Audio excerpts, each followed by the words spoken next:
Welcome, dear viewer, to a tale where a man's unexpected path led him to discover the music of true love in the most extraordinary of circumstances. Enjoy watching. John's parents always dreamed that he would become a musician. Everyone in their family were musicians, and it was just assumed that little John would follow the well-trodden path. From an early age, he had no free time. He'd rush from regular school to music school and then to his tutor. If you woke him up in the middle of the night and asked what he hated most in the world, he would instantly say, music. Of course, his mom, dad, and especially grandma didn't know this, otherwise they'd have had a heart attack. But John kept quiet. Until one day, when he was in 8th grade and his shelf was already groaning with awards, a new girl joined their class. Even years later, John remembered how his heart stopped, then started beating again, but in a completely different rhythm. She was beautiful, an angel, and John knew he didn't have a chance of even getting close to her. He was skinny, pale, always carrying some musical instrument. It was a shame, but John wasn't one to give up easily. For a week, he watched the girl, whose name was Angela, before finally working up the courage to approach her. "Hi." She looked at him with huge, surprised eyes. "Hi. Can I walk you home?" The girl laughed, looked him up and down, and replied, "No, if the wind blows you away, I'll have to take the blame, and if we get attacked by bullies, then I'll have to rescue you." The whole class cracked up laughing, and John ran home. His grandma met him there. "What happened? Why aren't you at music school? And what's with that scruffy look?" John hurled his violin across the room onto the couch and yelled, "Because I hate your music school! I hate music and I'm not doing it anymore!" Grandma clutched her heart, and John ran to his room and locked himself in. From that day, something changed in him. He flatly refused to do any more music. Grandma took valerian drops, Mom cried, and Dad remained ominously silent. He understood his son. At his age, he'd gone through similar emotions himself, wishing he could go fishing and drink beer with the guys instead of all this music stuff. Eventually, after Mom and Grandma even took him to a psychologist, John stood his ground on choosing his own path. He joined a sports team, took up swimming, and basically lived the opposite lifestyle. Mom cried again, Grandma took more valerian, and John often came home with a bloody nose. He never went near music again. When it came time to choose where to study, the womenfolk weakly suggested music or arts college. But John said he wanted to join law enforcement. Grandma had to be taken to the ER, now Mom was on the valerian drops. He failed the medical exam, so gritting his teeth, he applied to medical school instead. The women seemed to breathe a sigh of relief. A doctor, how respectable. Until they found out John's chosen specialty. He wanted to be a forensic pathologist working for law enforcement. "How's it going, Stan?" the major who entered the office asked. He was John's close friend, Eaton, as well as his superior. "Why the formalities, Eaton? The dead won't tell anyone you know how to talk normally." Eaton smirked and stared at John. "I still can't get over how you can eat in here."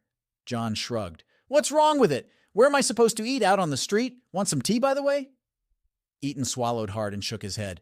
"No thanks." John slid some papers across the desk. "Here's your report. You didn't come to visit a friend. You came for these, right?" As Eaton scanned the papers, he finally smiled.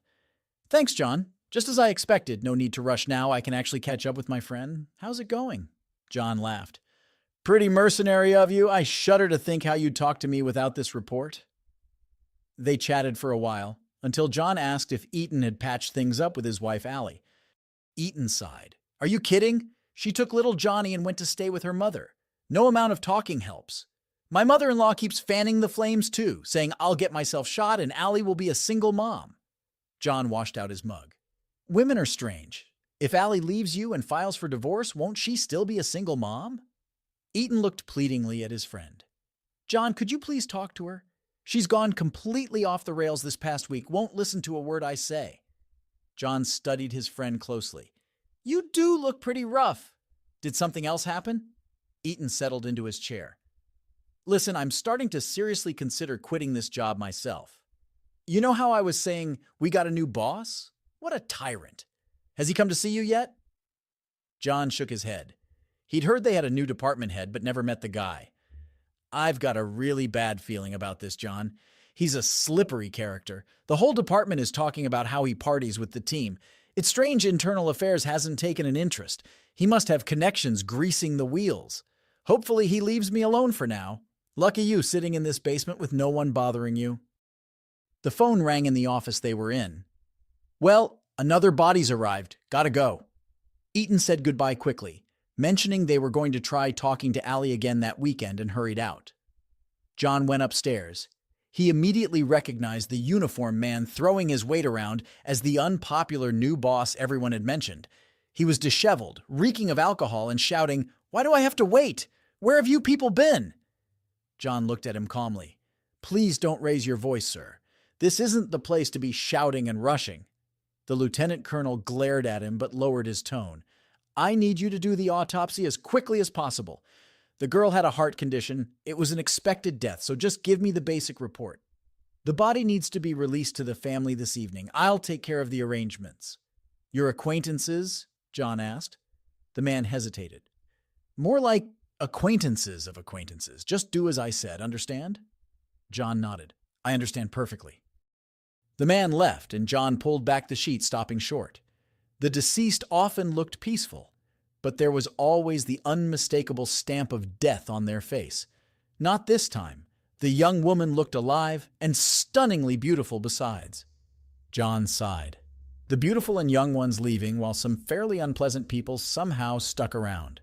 He gave instructions to prepare for the autopsy. Whenever he picked up the scalpel, the body before him became just a professional point of interest, a kind of quest to find something that put all the pieces in their place. In this case, apparently there was nothing to look for, but John wasn't the kind of person who blindly took others at their word. Not in his line of work. He made a small incision, barely a centimeter, and recoiled from the table. The woman's skin had visibly twitched. John leaned down to her lips. No, there didn't seem to be any breathing, or was there? What nonsense. He grabbed a stethoscope and bent over the body. At first he heard nothing, then moved to her right side and froze. Her heart was beating on the right, an extremely rare condition, but how could she have been brought here alive? And her heartbeat was very faint. John grabbed his phone. He realized something wasn't right here. Otherwise, the lieutenant colonel wouldn't have rushed him like that. "Eaton, I urgently need your help, but nobody can know about it." He quickly explained the situation. Less than 15 minutes later, his friend appeared at the door, a woman with a medical bag following him. "All right, show me." She leaned over the woman. After a few minutes, she opened her bag. "She's been drugged. We need to find the injection site before I can revive her." Eaton and John set to work. They quickly found the mark under her knee, a very discreet location. About 15 minutes later, the woman let out a moan. The doctor looked at them. "What do we do? She needs to go to a hospital, get IVs." "Could it be done at home instead? We're seriously worried about her safety." "I think so. She seems to have a strong constitution, doesn't appear to drink or smoke." Eaton said thoughtfully, "It's bizarre how she could have ended up in that crowd in the first place." John took off his lab coat. "Let's go to my place. My shift ends in half an hour, but my relief always comes early. The main thing is getting her to the car before he shows up." They managed it. John called out to his arriving counterpart that he was running late but would call him. Then they quickly took off. At John's home, once the doctor had the woman on an IV and some color returning to her cheeks, Eaton asked, "What now? You know they'll be looking for her by evening time." "Then you need to talk to internal affairs before tonight." Eaton shook his head. "Easier said than done, but I'll try." 2 hours later, the woman came to. She looked around the room in confusion, her gaze finally settling on John in a way that made his heart skip a beat. "Who are you?" "And you?" she answered uncertainly. "I'm Natalie." There was a knock at the door, and John went to answer it. It was Eaton with 2 other men. "You're just in time. The woman's awake," the doctor said quietly. "Just ask what's absolutely crucial. In about 20 minutes, she'll be asleep again." It turned out Natalie had a side job cleaning houses. She'd been hired to clean the mansion where the lieutenant colonel and his cronies were partying. The owner took a liking to the beautiful young woman. When she firmly rejected his advances, he flew into a rage. He knocked her out and injected her with something, saying it would make her more cooperative.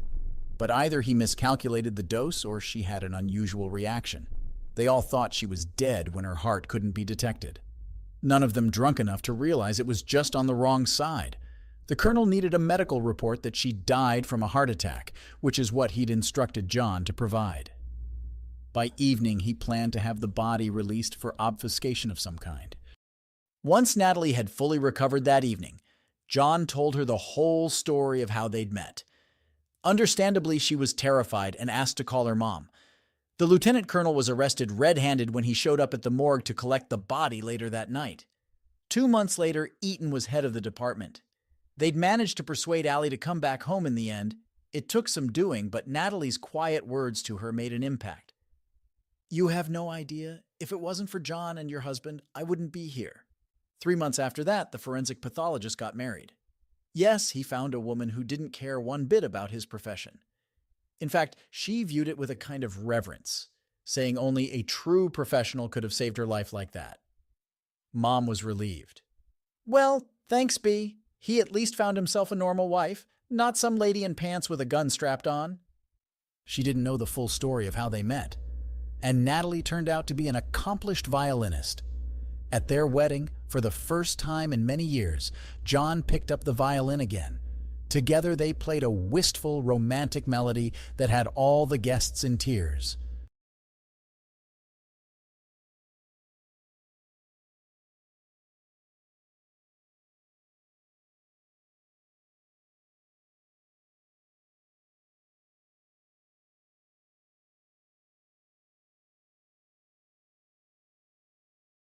Alright, everyone's presentations are done. Nick, the manager, said as he tried to move the discussion forward. Excuse me, I haven't. I recently found out something. Nick interrupted me and began to speak. There's apparently someone in this department who didn't graduate high school and is just a part-timer. Meetings should be for employees only. Absolutely right. His lackey, Mike, of course, agreed with Nick. I'm leaving. After leaving the meeting room, I started to shut down my computer. I noticed that an email had arrived, not in my personal inbox, but in the company's shared email. Thinking, there's no point in speaking up, no one will listen, I went home quietly. The next day, I heard a commotion from Nick's desk. He was staring at his computer screen, his face pale. Nick! Is something wrong? Mike looked at the screen with him. And he turned even paler than Nick. Why is he so angry? Knowing the reason for Mike's distress, I thought to myself, serves them right. My name is Adam. My mother passed away when I was in the 9th grade, and I was raised by my father. Well, you could hardly call it being raised. After my mother passed, my father changed. He drowned his sorrows in alcohol, and though he still went to work, he squandered our living expenses on horse racing. Because of that, I had to start working part-time as soon as I entered high school. Every month, I went to the convenience store with bills in hand that couldn't be auto-deducted from my father's account. Even though I endured it because I didn't want to be alone, I reached my limit in my 2nd year of high school and dropped out. I found a live-in job at a distant inn. Thank you for everything. The day I left home, my father, still staring at the TV, spoke. Take care. That was our last conversation. Back then, 18 wasn't the age of majority, so I needed my father's permission to work, and I couldn't hide my place of employment. Yet, my father never visited me even once. I kept working just to survive, and before I knew it, I was 42. Years of hard work paid off, and I was transferred to the headquarters. I was thrilled to be recognized by the company, as I thought I'd be working in the field until retirement due to my lack of formal education. Listen up. Our work can change the future of our employees. Don't drag us down. On my first day after the transfer, Nick, dressed in an expensive suit, spoke sternly. There was a reason for this. Our inn was located in a prominent tourist destination, known so well that everyone in the state could sing its commercial jingle. At its peak, we had 5 locations within the state. But that was long ago. Due to financial difficulties and aging facilities, only the place where I had worked for many years and the original establishment remained. I was prepared to lose my job anytime, but now there was a glimmer of hope. With the rise of social media, the tourist area where the inn was located started gaining attention again. Depending on how hard the sales department, where I was transferred, worked, we could either thrive or be forced to give up this prime location to the new hotel chains continuously popping up. For Nick, who had switched careers from another industry to strengthen our sales, this was a battle he couldn't afford to lose. I understood why he had to be strict. I will do my best. Nick sneered at my enthusiastic declaration. Did you not hear what I said? I'm sorry. I thought I was listening carefully. Out of habit from years of customer service, I apologized reflexively, though I had no idea what had offended him. Someone was watching me with a smirk. In this department, there are those who are expected to excel and those who have been shoved here because they have nowhere else to go. You are the latter. It was Mike, the section chief. He's 7 years younger, at 35. But he was called to headquarters much earlier than I was and had been moving around within the headquarters ever since. I'm not jealous, but I can't accept that he's my boss. Graduating from a prestigious university, he has an unusually high pride and caused many problems as a newbie, making things very difficult for me when I was the front desk leader. When I found out Mike was transferred to the sales department a month before me, I was disheartened. Mike is right. With just a middle school diploma, there's not much you can do. Don't even think about achieving results. As if I didn't exist, Nick remarked, I'm thirsty. Mike eagerly ran to the coffee maker. It seems Mike is Nick's lackey. I regretted being happy about my transfer to headquarters, wishing I had stayed on site forever. Send a direct mail to every company on this list by the end of the day. Nick only assigned me tasks that even a new graduate could handle. What? There are over 1,000 companies. You want me to send to all of them by today? Yes, if you and your fellow misfits split the work, even those with nowhere else to go should finish by today. I glanced at the employees typing away expressionlessly. They were worn out from customer service, only thinking about leaving on time, or were women reassigned after having children, with zero motivation for work. Even Sam, a new graduate from the same university as Mike, who was supposed to be among the expected achievers, had no enthusiasm for the job, having joined the company wanting to do customer service. I don't care what they say, I plan to quit anytime, he said. Only Nick and Mike were highly motivated, making all the decisions between the two of them. I originally only wanted to work at the inn to survive and had no particular attachment to this job. I swallowed my words, thinking I had no right to reprimand them. About a month after the transfer, Nick told us with a frustrated look. To commemorate the 50th anniversary, we've decided to create a plan exclusive for one group per day. Originally, Mike and I were supposed to come up with it, but our president, Mr. Thompson, insists on hearing everyone's opinions. So, you all get a chance. As Nick explained, Mike began handing out prints. Make sure not to embarrass Nick. If your ideas are half-baked, you'll have to redo them. It seemed that they had printed his handwritten notes by Mr. Thompson, which included several questions and a section for free responses. It made sense why Nick had to seek our input, given that all responses had to be submitted to Mr. Thompson. We were given a week to think about it, and a meeting was scheduled to compile our ideas. My plan is to let guests enjoy both the old and modern America. Nick began the presentations.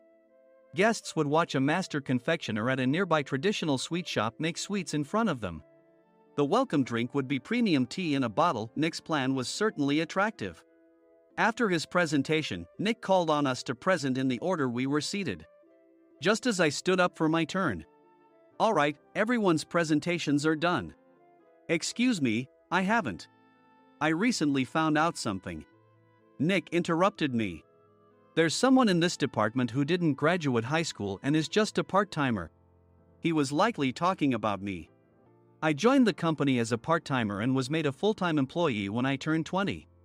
That was 20 years ago, so Nick and Mike probably had no chance to know until recently. Meetings should be for employees only. Absolutely right. After that, Nick kept creating opportunities to solicit everyone's opinions, purposefully excluding me from speaking. The meeting unexpectedly heated up and went past the scheduled end time. A few people asked to leave, and the discussion continued with the remaining few. Still here? Normally, you'd leave in that situation. Though I had no attachment to the job initially, hearing kind words from customers made me want to make them happier. For someone like me, with nowhere to go, the inn was my home and customer service was my life. I felt pathetic about my current self. I'm leaving. I left the conference room and started shutting down my computer. I noticed an email had arrived, not in my personal inbox, but in the company's shared email. Thinking no one would listen to what I had to say anyway, I quietly went home. The next day, while preparing the DM as instructed, I heard a commotion from Nick's desk. In his haste to stand up, he hit his knee on the desk. He stared at his computer screen, his face pale. "Nick? What's wrong?" Mike, thinking he should be the first to rush over, approached Nick while still wearing his coat. He peered at the screen with Nick. And he turned even paler than Nick. Why is he so angry? Who is responsible for this company?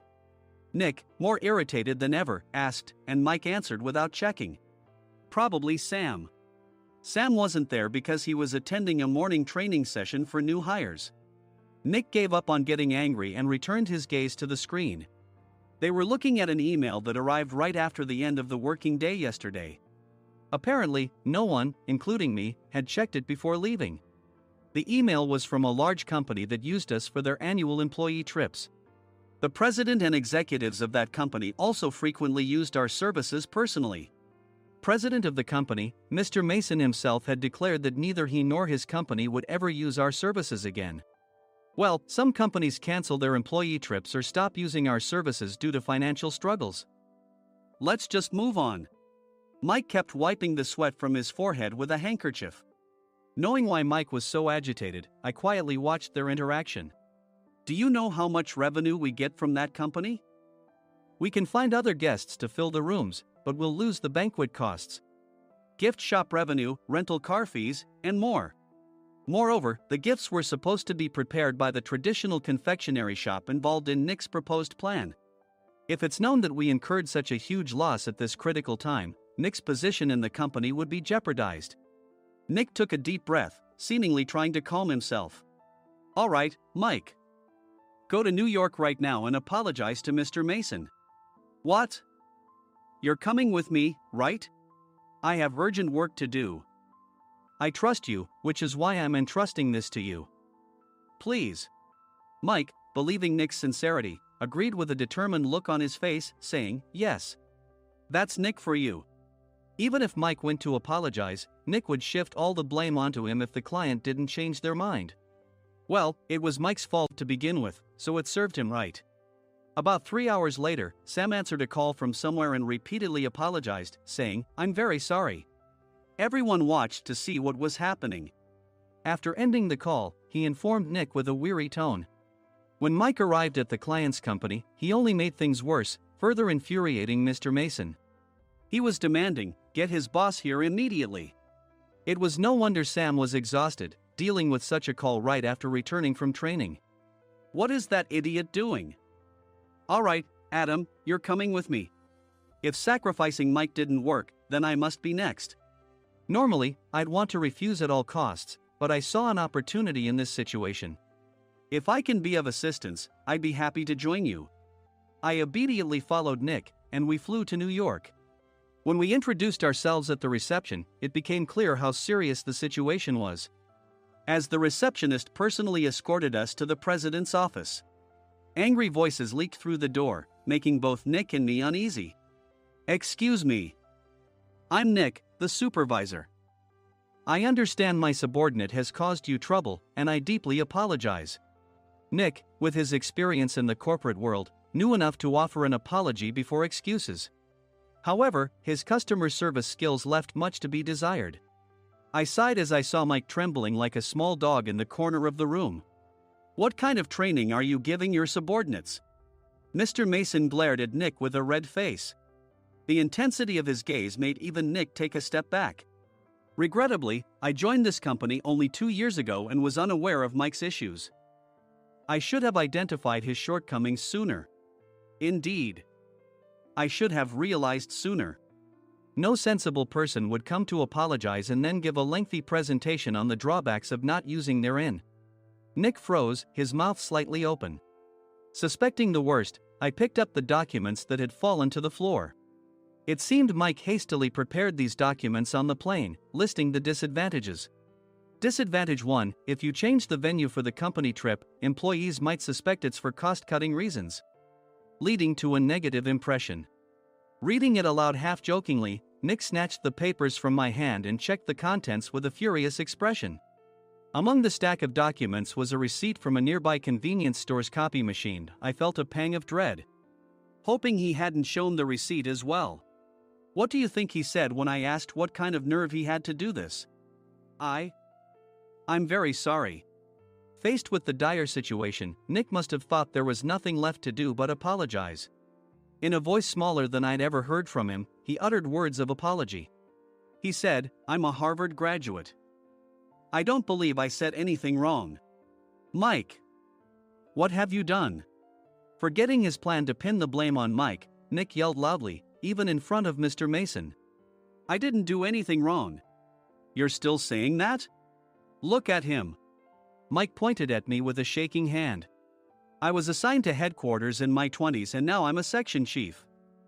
This guy only made it to headquarters at 42. Everything I've done proves I was right. So why are we losing the contract?" Having said his piece, Mike collapsed to the floor. "Of course. You were sent there because you had nowhere else to go." Mike never expected to hear such words from someone he looked down upon. He lunged at me, and Nick hurriedly stepped in to stop him. "Mr. Thompson told me Mike is a quick thinker, and to take good care of him." There's no way he was pushed aside. "Don't make things worse here. He didn't say quick thinker, he said only quick-witted, didn't he?" I don't remember that part." I recalled the many troubles Mike caused when he was a newbie. When Mike was on the front line, his pride was so high that he never apologized to customers. Customer service, especially in our job, doesn't work alone. It brings both good and bad situations. If the front staff or housekeepers made mistakes, or the cleaning company didn't properly clean a room, one had to apologize to the customers regardless of personal fault. Mike, in such situations, would never apologize, insisting he wasn't at fault. This often angered customers, and as the front desk leader, I frequently had to apologize on his behalf. He caused complaints and disrupted operations, which is why he was quickly moved to headquarters. In departments where he didn't interact directly with customers, his quick thinking was beneficial and things went well. But it seemed his flaws were starting to show. Corporate reservations are supposed to be entered into the system by the sales representative. But a quick check yesterday revealed that more than 10 items were missing from the client's reservation. The handover document clearly stated what needed to be prepared. Why didn't you enter it into the system? Why do we have to give them special treatment?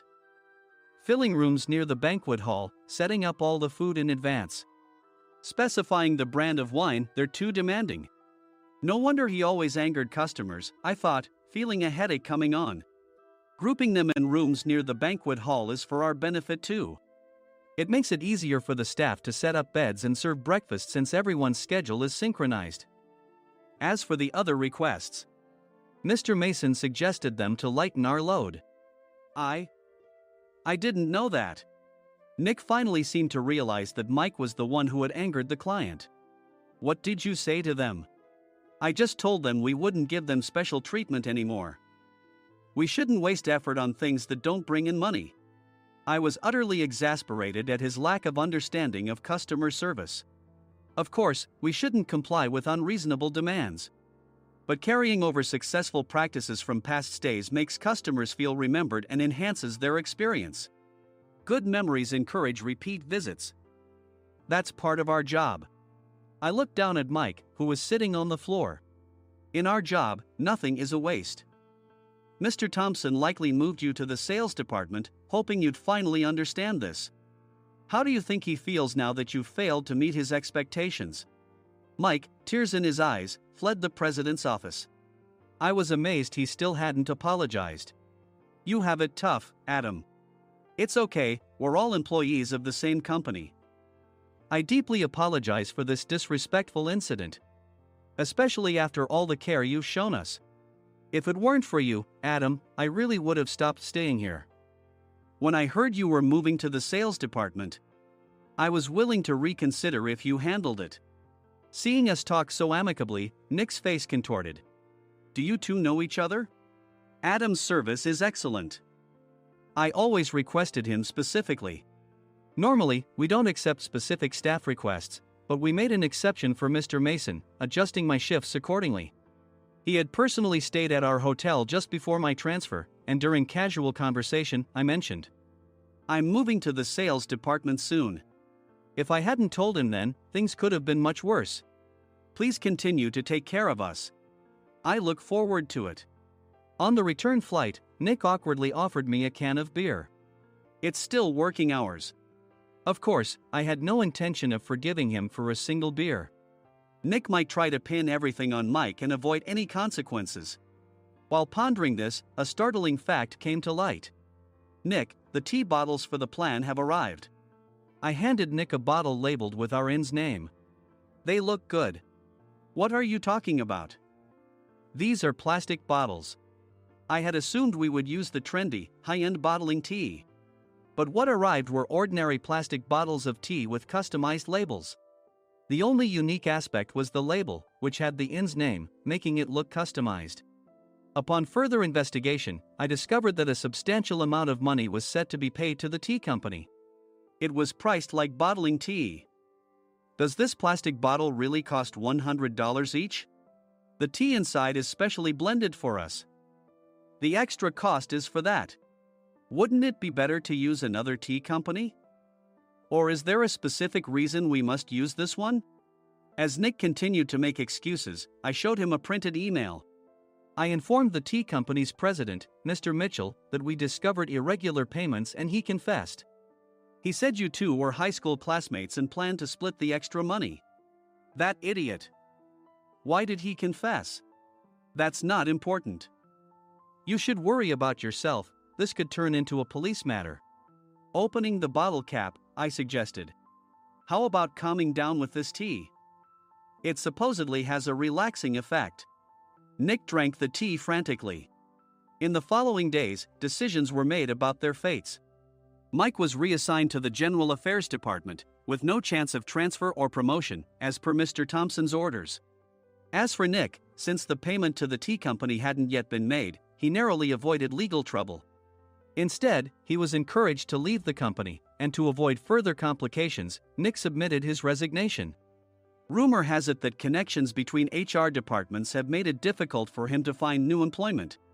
Even though it was good to have those two gone, something unexpected happened in the sales department. Everyone became motivated and united in refining the 50th anniversary plan. In the end, my plan was adopted. We collaborated with the Tourist Information Center to provide personalized guides. The plan, tailored to the number of guests, was truly special for the 50th anniversary. "Hey, is Adam's family coming to stay?" I immediately booked that special plan for my family. Sam noticed it on the reservation list and quickly picked up on it. "Yes, I'm inviting my father." "That's great. I might invite my parents too." I lacked the courage to face my father just as Adam. But here, with the confidence Mr. Mason praised, I felt ready. The 50th anniversary plan was a perfect opportunity to reconnect with my father. I hoped to bring back the days when we could laugh together as we once did.